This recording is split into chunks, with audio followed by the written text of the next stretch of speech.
الحمد لله نحمده ونستعينه ونستغفره ونعوذ بالله من شرور أنفسنا ومن سيئات أعمالنا من يهده الله فلا مضل له ومن يضلله فلا هادي له ونشهد أن لا إله إلا الله ونشهد أن محمدا عبده ورسوله أما بعد فأعوذ بالله من الشيطان الرجيم بسم الله الرحمن الرحيم وإنك لعلى خلق عظيم فقال تعالى إنك لن تخرق الأرض صدق الله العظيم. پچھلے جمعے کو عرض کر رہا تھا کہ انسان کا معیار اللہ نے امیری، غریبی، نسل، رشتہ داری اس کے ساتھ مقرر نہیں فرمایا، بلکہ اس کے اخلاق، اس کے کریکٹر کے ساتھ جوڑا ہے. انسان مر جاتا ہے، اس کا کریکٹر زندہ رہتا ہے. نبی علیہ السلام مبعوث ہوئے تو 13 برس کے بعد آپ نے حکومت بنائی، اور مسلمانوں کا عقیدہ تو ہے، مگر اہل کفر کا بھی یہی نظریہ برسوں سے رہا کہ دنیا میں محمد صلی اللہ علیہ وسلم سے بہترین لیڈر دوبارہ کبھی بھی نہیں آیا. نہ ابو بکر، نہ عمر، نہ رستم، نہ رچرڈ دی گریٹ، کوئی ایسا لیڈر نہیں آیا جو محمد صلی اللہ علیہ وسلم جیسا ہو. سکندر اعظم اور سکندر یونانی اور نمرود اور حضرت سلیمان علیہ السلام، انہوں نے ساری دنیا پہ حکومت کی، انہیں پوری زمین پر حکومت کی ہے کہ جب سورج نکلتا تو ان کی حکمرانی میں نکلتا، اور جب غروب ہوتا تو جس جگہ غروب ہوتا وہاں بھی ان کی حکومت ہوتی تھی. تو یعنی سورج کی جتنی حرکت ہے اس کے نیچے ساری سلطنت اس ذوالقرنین کی تھی، اور جو کہ مسلمان تھے. حضرت سلیمان کی تھی جو کہ مسلمان تھے. نمرود تھا جو کہ کافر تھا، اور اسی طریقے سے سکندر یونانی تھا جو کہ کافر تھا. مگر ان کی سلطنت بھی محمد صلی اللہ علیہ وسلم کی حکمرانی کے سامنے فیل ہے. یہ مسلمان تو ویسے ہی مانتے ہیں، اہل کفر بھی اس کو مانتے ہیں کہ دنیا میں سب سے بہترین حکمرانوں میں اگر پہلا نام چنا جائے تو وہ حضرت محمد صلی اللہ علیہ وسلم کا ہے. اور تھوڑا سا میں آپ کو یاد دہانی کرانا چاہوں گا. پتہ آپ کو بھی ہے، مجھے بھی ہے، الحمدللہ ہم بچپن سے یہ پڑھتے آئے ہیں. غزوہ خندق 5 ہجری میں ہوا ہے، آپ سب جانتے ہیں. غزوہ خندق میں خندق کھودی گئی، آپ سب جانتے ہیں. وہاں ایک واقعہ ہوا، اس کو بھی آپ سب جانتے ہیں. ایک صحابی رسول نبی علیہ السلام کی خدمت میں حاضر ہوئے کہ اللہ کے نبی، اتنی شدید بھوک لگی ہے کہ پیٹ کی رگیں کھنچ گئی اور کمر سیدھی نہیں، یوں کمر سیدھی نہیں ہو پائی. آج کل تو غریب آدمی کے پاس بھی 3 جوڑے ہوتے ہیں نا، 4 جوڑے ہوتے ہیں. اس زمانے میں امیر آدمی بھی 2 جوڑے رکھتا تھا. ایک مرتبہ نبی علیہ السلام مسجد کے اندر بیٹھے ہوئے اور ممبر کے ساتھ آپ بیٹھے رہے. گھر کیوں نہیں آ رہے؟ پتہ چلا کہ کسی نے چادر مانگی تھی تو آپ نے اپنی اوپر کی چادر اتار کے دے دی تھی. 8 ازواج مطہرات موجود ہیں، کسی کے پاس بھی اللہ کے نبی کا ایکسٹرا سوٹ موجود نہیں. آج غریب کی الماری بھی بھری ہوتی ہے، 3-4 جوڑے اس کے پاس بھی ہوتے ہیں. امیر کی الماری تو ویسے ہی بھری ہوئی ہوتی ہے کہ اس کے اوپر کئی جوڑے، سردیوں کے کپڑے الگ ہیں اور گرمیوں کے کپڑے الگ ہیں. تو اس وقت، آج تو ہمیں بھوک کا پتہ بھی نہیں نا کہ بھوک ہوتی کیسے ہے. اگر تھوڑی سی بھی بھوک لگے تو بے ہوش ہو جاتے ہیں، کیونکہ ہماری خوراکیں اتنی ہیں کہ شوگر لیول ڈاؤن ہو جاتا ہے. تو اس زمانے میں ایسے تو کمر یوں ٹیڑھی ہو جاتی، تو اس کو سیدھا کرنے کے لیے پیٹ پہ پتھر باندھتے، جب یوں پتھر باندھتے تھے تو یوں جب وہ پیٹ کو دباتا تھا تو رگوں کو کوئی زور پاور ملتی تھی تو رگیں سیدھی ہو جاتی تو آدمی سیدھا ہو جاتا۔ تو اللہ کے نبی کے پاس آئے، یا رسول اللہ اتنی غربت ہے کہ پیٹ پہ پتھر باندھنا پڑ رہا ہے، کپڑے میں پتھر لپیٹا اور اس کو پیٹ پہ باندھ دیا، تو اب کیا کریں، کیسے اپنا گزارا کریں؟ تو آپ صلی اللہ علیہ وسلم نے اپنی چادر مبارک کو ہٹایا، آپ نے دکھایا کہ میرے پیٹ پہ 2 پتھر بندھے ہوئے ہیں، کہ ایک پتھر باندھنے سے میری کمر سیدھی نہیں ہوئی، میں نے 2 پتھر باندھے پھر جا کے میری کمر سیدھی ہوئی، میں کھڑا ہونے کے قابل ہوں۔ یعنی 5 ہجری 5 سال ہو چکے ہیں نبی علیہ الصلوۃ والسلام کو مدینہ المنورہ کے اندر، مگر کھانے کا یہ حال ہے۔ آج اگر تھوڑا سا پیٹرول مہنگا ہوتا ہے تو ہم تو حکومت کو گالیاں دیتے ہیں، نیک لوگ بھی دیتے ہیں، داڑھی ٹوپی والے بھی دیتے ہیں، نیک جماعتیں بھی دیتی ہیں، ہر کوئی دیتا ہے، میں گالی نہیں دوں گا تو میری دکان ہی نہیں چلے گی، ہر کوئی دیتا ہے، میرا اس سے کوئی واسطہ نہیں، میں صرف سمجھانا چاہ رہا ہوں کہ آج سب کے پاس سب کچھ موجود ہے، کپڑے بھی موجود ہیں، کھانا بھی موجود ہے، مگر تھوڑی سی مہنگائی زیادہ ہوتی ہے تو ہم کہتے ہیں ناکام حکمران ہے۔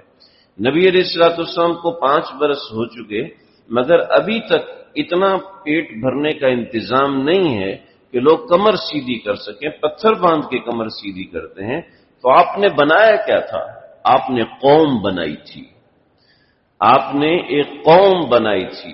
اصل مسلمان کا بننا قوم کا بننا ہے، صرف پیسے زیادہ ہو جانا، مسجدیں شاندار بن جانا، کارخانے اور فیکٹریاں لگ جانا اور سڑکیں بن جانا یہ کردار کی علامت نہیں ہے، یہ تو ایک صنعت سازی ہے۔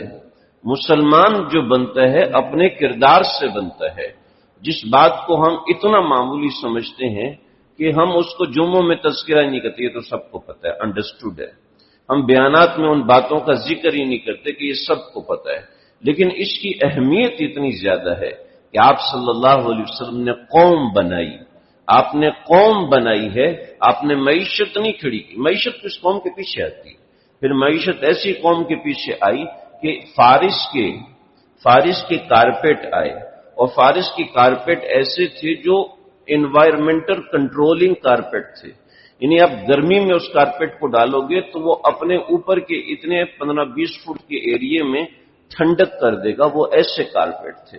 تو حضرت عمر رضی اللہ عنہ نے سبز رنگ کے غالیچے اور ایسے کارپیٹ تھے کہ درخت اس کے اندر مینوفیکچرڈ تھے، نقلی درخت تھے، وہ مینوفیکچرڈ تھے، اور ایسی طریقے سے وہ کارپیٹ بنے تھے کہ جیسے آج کل ہم ہوا بھرتے ہیں تو کچھ کمرے بن جاتے ہیں، تو اس نوعیت کے ایسے کارپیٹ بنے ہوئے تھے، تاریخ کی کتابوں میں لکھا ہوا ہے۔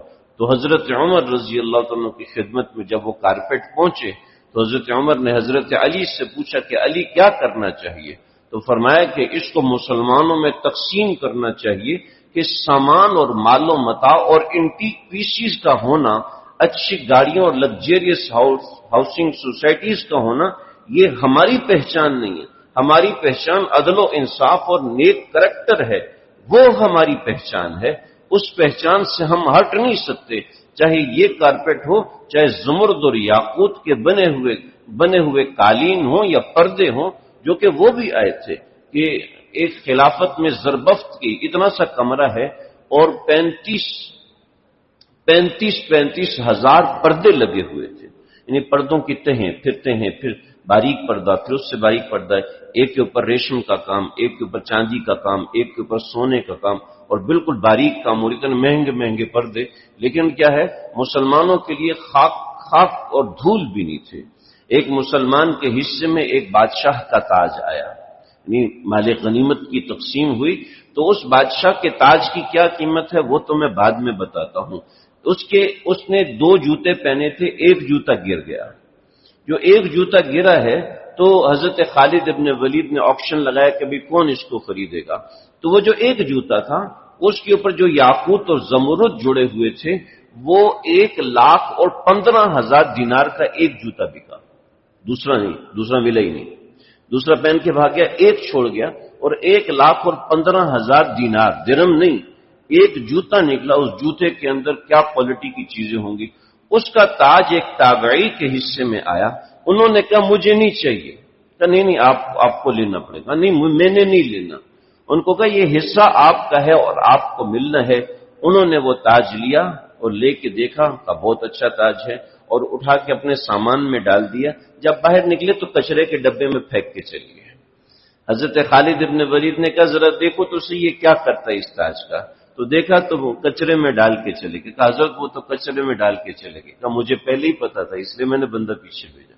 یہ مسلمان کا کردار تھا۔ یہاں تو بھائی کو پیسہ کھانے کو دوڑ رہا ہے، کیونکہ کریکٹر نہیں بنا ہوا۔ معیشت دان بنے ہوئے ہیں، ہم ڈاکٹر بن جاتے ہیں، انجینئر بن جاتے ہیں، مگر ایک انسان اور مسلمان نہیں بن پاتے۔ المسلم من سلم المسلمون بلسانه ويده، یہ زبان کی جو بات ہے، لا تصعر خدك للناس، آپ جب لوگوں سے بات کرو تو وہ بنا کے بات مت کرو، بلکہ بشاشت سے بات کرو، کہ جب تم مسکرا کسی سے بات کرتے ہو تو آپ صلی اللہ علیہ وسلم نے فرمایا یہ بھی صدقہ ہے۔ حضرت سلیمان علیہ السلام کی بہت سی باتیں اللہ نے قرآن میں ذکر کی، اور کروڑوں باتیں ہیں جو ذکر نہیں فرمائی، مگر ایک بات جو خاص طور پہ ذکر کی، فَتَبَسَّمَ ضَاحِكًا مِّن قَوْلِهَا، حضرت سلیمان اس کی بات پہ ہنسے اور مسکرائے۔ اپنی رعایت کی ایک چھوٹی سی چیز، یعنی چونٹی جس سے بات، سورۃ النمل آپ کھول کے دیکھ لیں، حضرت سلیمان علیہ السلام کی بات چل رہی ہے، چونٹی سے بات چل رہی ہے۔ فَتَبَسَّمَ ضَاحِكًا مِّن قَوْلِهَا، ان کی بات کو سن کر ایسی خندہ پیشانی تھی کہ ان کی بات سن کے مسکراتے تھے۔ سورۃ النمل 16واں پارہ آپ دیکھ لیجئے، آپ کو یہ چیز ملے گی، قرآن مجید میں ملے گی۔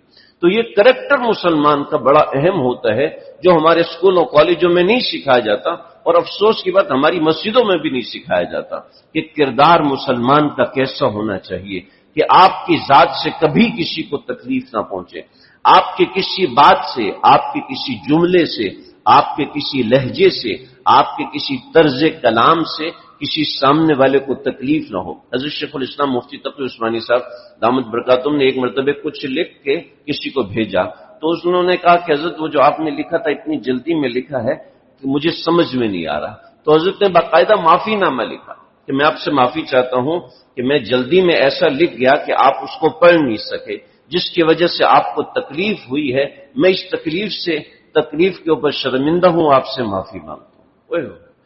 ایسے کردار ہوتے ہیں مسلمان کے کہ میری ذات سے کسی کو ذرہ برابر تکلیف نہ ہو، میں اس کی کوشش کروں، میری ذات سے میرے بچوں کو تکلیف نہ ہو، میری ذات سے میری بیوی کو تکلیف نہ ہو، میری ذات سے میرے پڑوسیوں کو تکلیف نہ ہو۔ کہ ہمارے کریکٹر کا مین پوائنٹ یہ ہے کہ میری ذات سے کسی کو اذیت نہیں پہنچنی چاہیے، میرے بات کرنے کے انداز سے کسی کو تکلیف نہیں پہنچنی چاہیے، یہ بڑی اہم چیز ہے۔ حضرت شیخ الاسلام مفتی تقی عثمانی صاحب دامت برکاتہم جب طلبہ عزیز فارغ ہوتے ہیں تو حضرت نے فرمایا ایک وعدہ کرو، جب علماء کرام مدرسوں سے فاضل ہوتے ہیں تو فرماتے ہیں ایک وعدہ کرو۔ جی کیا؟ یہ جو جمعے کی تقریریں لاؤڈ سپیکروں پہ نہیں کیا کرنا، یہ جو جلسے ہوتے ہیں ان جلسوں میں سپیکر صرف اس جگہ پر لگاؤ کہ لوگوں کو آواز ہے، محلے میں آواز نہ جائے، کہ اگر آپ کی آواز سے اہل محلہ کو تکلیف ہو رہی ہے تو کہے کہ مولوی ہو، تم تو مسلمان کہلانے کے قابل بھی نہیں ہو، تم نیک اور متقی اور صالح اور پرہیزگار تو کیا بنو گے کہ اگر تمہاری آواز سے کسی محلے والے کو تکلیف ہو رہی، ایک بندہ میری بات نہیں سننا چاہتا، میں اس کو زبردستی کان میں گھسیڑوں، یہ تکلیف دینا ہے، اور تکلیف تو کسی جانور کو بھی ویسے نہیں دینی۔ سختی سے فرمایا کہ لا تجعلوا، اپنے جانوروں کو ممبر مت بناؤ۔ تمہارا جانور اگر کھڑا ہے، جا رہے ایک دوست ملا، آپ یہاں سے گھوڑے پہ بیٹھ کے جا رہے ہیں، وہ بھی گھوڑے پہ بیٹھ کے آ رہا ہے، تو آپ وہاں سے ایک دوسرے سے بات چیت کرنا شروع ہو گئے، شریعت نے سختی سے منع کیا، نہیں آپ ایسا نہیں کر سکتے۔ کیوں نہیں کر سکتی؟ کہ آپ نے فرمایا اپنے گھوڑوں کو ممبر مت بناؤ، اتر جاؤ، گھوڑے کو سائڈ پہ کرو، پھر بات کرو، پھر گھوڑے پہ بیٹھ کے آگے جاؤ۔ یعنی اپنے جانور کو بھی تکلیف دینے کو منع کیا ہے۔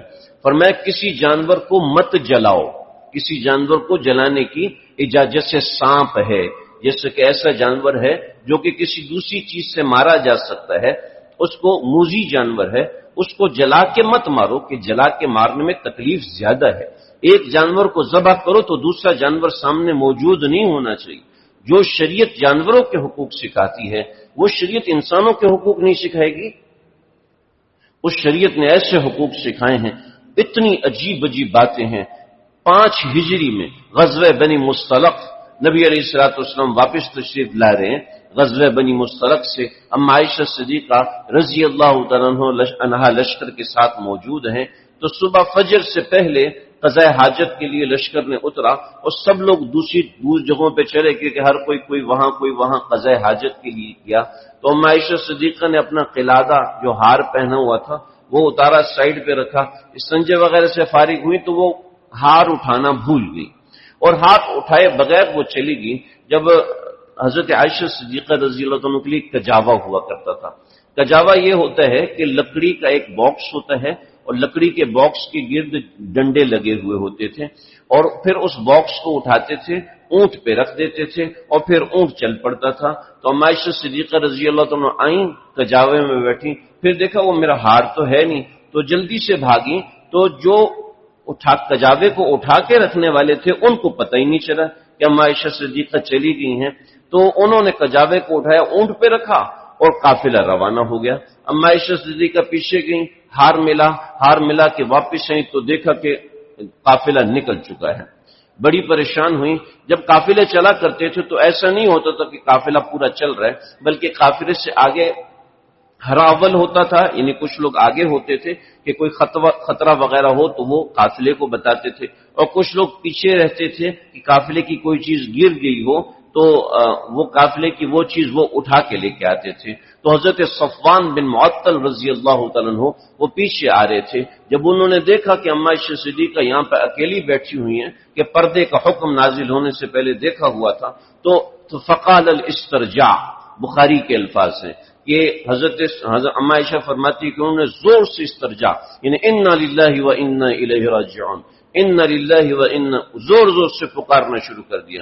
اما عائشہ صدیقہ لیٹی ہوئی تھی، ان کو پتہ چلا کہ صفوان آگے ہیں، تو جلدی سے انہوں نے اپنی اونٹنی بٹھائی اور پیچھے ہو گئے۔ اما عائشہ صدیقہ اونٹنی پر بیٹھی ہیں اور قافلے کی پیچھے چلی ہیں۔ جب قافلے تک پہنچی، قافلہ کچھ میل آگے گیا تھا، راستے تو یہ جانتے تھے، اما تو راستے جانتی نہیں تھی، تو جب قافلہ کے قریب پہنچا ہے تو وہاں پہ عبداللہ بن ابی رئیس المنافقین، اس نے ایک نظر دیکھا اور دیکھ کے کہنے لگا، او ہو یہ کیا ہو گیا، وہ دیکھو عائشہ اکیلی صفوان بن معطل کے ساتھ آ رہی ہے۔ اور یہ بدگمانی پھیلا، یعنی مشکوک جملہ، تہمت نہیں لگائی، بہت چالاک شاطر انسان تھا، منافق انسان تھا، اس نے تہمت نہیں لگائی مگر ایک مشکوک جملہ بول دیا، او یہ دیکھو یہ کیا ہو گیا، کیسی گڑبڑ ہو گئی ہے۔ تو چنانچہ یہ بات پھیلی، اما عائشہ کو پتہ نہیں کہ کیا ہوا، اور یہ بات ایسی پھیلی کہ حسان بن ثابت رضی اللہ عنہ وہ لپیٹ میں آگے، حضرت مصطح بن اساسہ رضی اللہ عنہ بدری صحابی وہ لپیٹ میں آگے، حضرت حمنہ بنت جحش رضی اللہ عنہ وہ لپیٹ میں آگئی، اور وہ ایسے کہنے لگیں کہ جیسے واقعتاً کچھ ایسا ہوا ہے۔ حضرت ابو ایوب انصاری، اللہ کے نبی کے میزبان اول ابو ایوب انصاری کہنے لگے اپنی بیوی سے، اے ام ایوب، یہ جو قصہ ہوا ہے اس کے بارے میں تم کیا کہتی ہو؟ تو ام ایوب کہنے لگی، ابو ایوب یہ تم نے سوچ بھی کیسے لیا، یہ تمہارے ذہن میں خیال بھی کیسے آیا؟ صفوان بن معطل اتنا عظیم انسان، صفوان بن معطل شرفاء عرب کے بڑے ترین آدمی، صفوان بن معطل کی جگہ پر تم ہوتے تو کیا ابو ایوب تم عائشہ کے بارے میں کبھی ایسا سوچ بھی سکتے تھے؟ اللہ اکبر، استغفر اللہ، کہنے لگے اور عائشہ کی جگہ اگر میں ہوتی تو کیا تم صفوان بن معطل کے بارے میں ایسا سوچ سکتے تھے؟ نہ ایسا نہیں ہو سکتا۔ اللہ سے معافی مانگی اور توبہ کی، یہ ہم نے سوچ بھی کیسے لیا؟ مگر ایک منافق نے ایک غلط جملہ بول کے، ایک ایسے انسان نے مشکوک جملہ بول کے مسلمانوں کے دل کے اندر شکوک ایسے اٹھائے کہ 28 دن تک یہ بات چلی۔ اما عائشہ کو پتہ نہیں کہ یہ میرے ساتھ کیا ہوا ہے۔ نبی علیہ الصلوۃ والسلام مسجد نبوی میں منبر کے اوپر آئے ہیں اور آپ نے صحابہ کو اکٹھا کیا اور سو خزرج والوں کو اکٹھا کیا، اور آپ نے فرمایا کہ کچھ لوگ میرے گھر والوں کے بارے میں غلط باتیں کر رہے ہیں، آپ بتائیں کہ مجھے کیا کرنا چاہیے؟ تو اوس و حضرت سعد بن عبادہ کھڑے ہوئے، کہ یا رسول اللہ آپ نام لیجئے، آپ نام لیجئے، اگر تو اوس میں سے ہے تو ہم اس کو قتل کریں گے، اگر خزرج میں سے ہے تو خزرج والے اس سے قتل کریں گے۔ اب بدگمانی جب پھیلی ہوتی ہے تو انسان شیطان کی وضاحتیں سنتا ہے، بھائی سے وضاحتیں نہیں مانگتا، اور اس کے اندر کوئی بھی آ جاتا ہے، چاہے کوئی کتنا نیک ہے، چاہے کوئی کتنا بدکار ہے، چاہے کوئی مصلی پہ نماز پڑھانے والا ہے، چاہے تبلیغی جماعت کا امیر ہے، چاہے کسی خانقاہ کا ولی کامل ہے، جب شیطان کا لپیڑا چلتا ہے تو پھر اس وقت کوئی بچ نہیں سکتا۔ تو یہ ایک غلط جملہ اس شخص نے بولا جس سے انارکی پھیلی، اور پھر اوس اور خزرج والوں نے ایک دوسرے کے خلاف تلواریں اٹھائیں۔ وقت کم ہے، میں مختصر بتا رہا ہوں۔ آپ صلی اللہ علیہ وسلم درمیان میں کودے اور اوس والوں کو ہٹایا اور خزرج والوں کو ہٹایا۔ پھر نبی علیہ الصلوۃ والسلام اما عائشہ صدیقہ کے پاس کے 28 دن ہو گئے تھے، حضرت عائشہ کو اس بات کا پتہ بھی نہیں، حضرت عائشہ کو معلوم نہیں کہ ہو کیا رہا ہے۔ تو پھر وہاں پر حضرت عائشہ رات کے وقت قضاء حاجت کے لیے گئیں تو حضرت مستہ کی والدہ، ان کا پاؤں کسی چیز سے اٹکا، یوں اٹکا تو کہنے لگے تئس مستہ، ہلاک ہو جائے مستہ۔ کہنے لگے مستہ کے بارے میں ایسی باتیں کر رہی ہو، وہ تو بدری صحابی ہے، اس کے بارے میں غلط زبان کیوں بولتی ہو؟ کہ تجھے نہیں پتا تیرے بارے میں کیا کہتا پھر رہا ہے، تیرے بارے میں یہ کہتا۔ او ہو، یہاں حضرت عائشہ نے رونا شروع کیا اور 3 دن تک روتی رہی، اور پھر 3 دن کے بعد قرآن نازل ہوا، الخبیثات للخبیثین والخبیثون للخبیثات والطیبات للطیبین والطیبون للطیبات اولئک مبرؤون مما خبیث لوگ خبیث کام کرتے ہیں، خبیث مرد خبیث عورتوں کے لیے، پاکیزہ عورتیں پاکیزہ مردوں کے لیے۔ یہ کب ہوتا ہے؟ جب زبان بے مہار ہو جاتی ہے، جب دوسرے کی عزت کا کوئی خیال نہیں ہوتا، جب دوسرے کے رتبے کا کوئی خیال نہیں ہوتا، کسی کو چھوٹے نام سے پکارتے ہیں، کسی کو ہمارے کہتے چوکیدار کو چوکیدار مت ہو، اس کو محافظ ہے، ہمارا گارڈ ہے، ہمارا محافظ ہے، یعنی کوئی نیچے کے درجے کا جملہ کسی کی ذات کے لیے استعمال نہ کرے۔ یہ مسلمان کا کردار ہوتا ہے کہ میری زبان، میرے عمل، میرے کسی طرز سے، میرے طرز کلام سے کسی کو تکلیف نہ پہنچے۔ یہ مسلمان کا ایک کریکٹر ہے جو اللہ کے نبی نے کروایا، جو ہمیں سمجھایا۔ اللہ تعالیٰ مجھے آپ کو ہم سب کو سمجھنے کے عمل کرنے کی توفیق عطا فرمائے۔ سنت پڑھی۔